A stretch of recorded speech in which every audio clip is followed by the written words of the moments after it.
सबसे पहले एक बड़ी खबर आपको बता दें, अयोध्या से राम मंदिर चढ़ावा चोरी कांड में एसआईटी ने सरकार को फाइनल रिपोर्ट सौंप दी है। और ये जो फाइनल रिपोर्ट है इसमें चंपत राय और अनिल मिश्रा के नाम का जिक्र तक नहीं है, यानी कि उन्हें इस रिपोर्ट में क्लीन चिट दे दी गई है। एसआईटी ने अपनी फाइनल रिपोर्ट सरकार को सौंप दी है। राम मंदिर चढ़ावा चोरी मामले की जांच में जुटी एसआईटी ने यह रिपोर्ट तैयार की थी। श्री राम जन्मभूमि तीर्थ क्षेत्र ट्रस्ट को यह रिपोर्ट पहले सौंपी गई और बताया जा रहा है कि इस रिपोर्ट में ट्रस्ट के महासचिव रहे चंपत राय और सदस्य अनिल मिश्रा का नाम कहीं भी नहीं है। चढ़ावा चोरी मामले में 8 आरोपियों पर पहले से कार्रवाई चल रही है, जेल में बंद है। गृह विभाग ने रिपोर्ट ट्रस्ट को सौंपी। 2 सितंबर को बैठक होने वाली है और उस बैठक में रखी जाएगी ये फाइनल रिपोर्ट। एसआईटी ने मामले की जांच पूरी कर ली है, फाइनल रिपोर्ट सौंपी गई है और इस रिपोर्ट में माना जा रहा है कि चंपत राय और अनिल मिश्रा को एसआईटी ने क्लीन चिट दे दी है।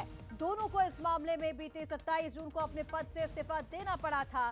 कई तरह के सवाल खड़े हुए थे, चंपत राय को लेकर के कई तरह के सवाल थे, लेकिन इन दोनों को ही एसआईटी की फाइनल रिपोर्ट में क्लीन चिट दे दी गई है। इसी पर और ज्यादा अपडेट्स के लिए हमारे साथ UP street head Dilip Kumar Singh इस वक्त लाइव जुड़ गए हैं। सीधा रुख कर लेते हैं दिलीप जी का। दिलीप जी, चंपत राय और अनिल मिश्रा ये वो 2 नाम हैं। चढ़ावा चोरी कांड सामने आने के बाद इन दोनों नामों पर चर्चा थी कि इन्हीं की नाक के नीचे ये पूरा खेल चल रहा था, लेकिन इन दोनों को ही एसआईटी की फाइनल रिपोर्ट में क्लीन चिट दे दी गई है। कहीं इनके नाम का जिक्र नहीं है।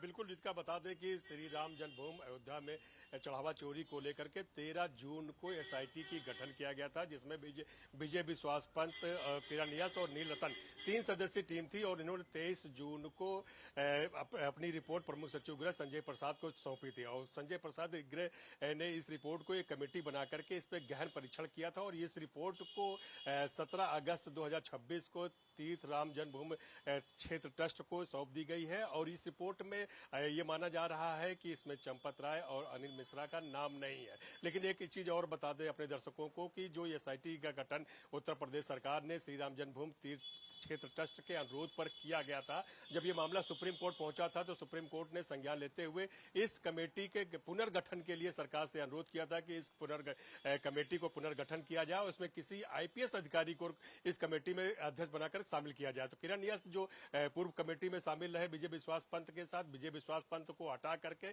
आईपीएस किरण यश और नील रतन को और साथ में फोरेंसिक ऑडिटर टीम को भी गठन 4 सदस्यीय टीम बनाया गया है। और 17 अगस्त को कल सुप्रीम कोर्ट में सुनवाई हो रही थी। सुप्रीम कोर्ट ने इस बात को कहा है कि कमेटी जल्द से जल्द सील बंद लिफाफे में अपनी रिपोर्ट सबमिट करे। और ये पहली रिपोर्ट जो है श्री राम जन्मभूमि तीर्थ क्षेत्र ट्रस्ट को सौंपी गई है। ये रिपोर्ट विजय विश्वास पंत के अध्यक्षता में जो कमेटी बनाई गई थी, जिन्होंने 10 दिन का समय लिया था और 23 जून 2026 को ये रिपोर्ट सौंपी थी, उस रिपोर्ट को कल ट्रस्ट के सामने सौंपा गया है। और इस रिपोर्ट में ये माना गया था कि जो राम मंदिर में चढ़ावा चोरी का जो मामला आया है उसमें कहीं न कहीं हेरा फेरी और चढ़ावा चोरी हुई है। और ट्रस्ट के ही अनुरोध के एसआईटी के ही अनुरोध पर 8 लोगों के खिलाफ मुकदमा दर्ज कराया गया था, जिसमें अनुकल्प मिश्रा, अनिल यादव, तमाम ऐसे 8 आरोपी अभी भी जेल में हैं। तो निश्चित तौर पर देखिए एसआईटी ने जो रिपोर्ट सौंपी है ट्रस्ट को, उसमें ये माना जा रहा है कि चंपत राय और अनिल मिश्रा इसमें पूरे प्रकरण में कहीं दोषी नहीं पाए गए हैं। तो पहली रिपोर्ट विजय विश्वास पंत की अध्यक्षता वाले ट्रस्ट को सौंप दी गई है और इसको सितंबर महीने में होने वाले चर्चाएं बनी हुई थी, लेकिन क्लीन चिट दोनों को दे दी गई है। फाइनल रिपोर्ट सामने आ चुकी है। 8 आरोपी पहले से जेल में बंद हैं, लेकिन अब देखना होगा आगे इस पर किस तरह से कार्रवाई आगे बढ़ती। बहुत शुक्रिया तमाम अपडेट्स के लिए हमारे साथ जुड़ने के लिए।